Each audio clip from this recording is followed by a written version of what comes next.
Ballot counting continues in the U.S. governor's, House, and Senate races in several states.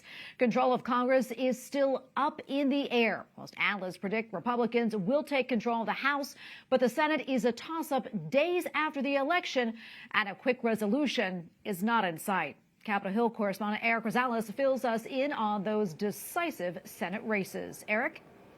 Well, good evening there, Tracy. Yeah, it is hard to believe that the fate of the Senate has come down to just 3 states: Georgia, Arizona, and of course, we know Nevada. The Grand Canyon state, Arizona, has 900,000 ballots that still have to be counted. You know, Republican Kari Lake, who is running for governor of that state, says that the state really needs to clean up the election process. We had November 3rd, 2020. That was called Incompetency 101. Then we had August 2nd, 2022, Incompetency in Elections 202.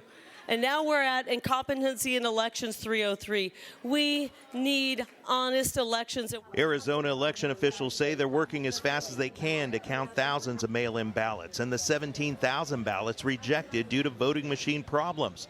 Officials still haven't counted those who stood in line on Election Day. Officials say the issues on Election Day did not affect the integrity of the election. Everyone who was checked in, who showed up with a valid ID, they had the opportunity to vote, and those votes are going to count. With 70% of the precincts reported, Democratic Senator Mark Kelly still has a slight lead over Republican newcomer Blake Masters. In Nevada, more than 100,000 ballots still need to be counted. Where 83% of the precincts are reporting, Republican Adam Laxalt has a small lead over Democratic Senator Catherine Cortez Masto. The critical Senate race in Georgia will go to a runoff on December 6th. The showdown between incumbent Democratic Senator Raphael Warnock and Republican Herschel Walker may determine which party is in control. Our office has already begun the behind-scenes work to start building the ballots. So ballots are being built as we speak, and counties are making preparations.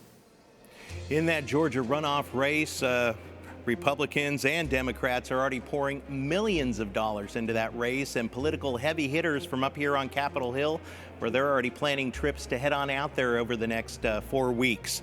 Georgia election officials say that voters can expect a minimum of 5 days of early voting, and of course the polls will be open over the Thanksgiving weekend. At the Capitol, Erik Rosales, EWTN News Nightly.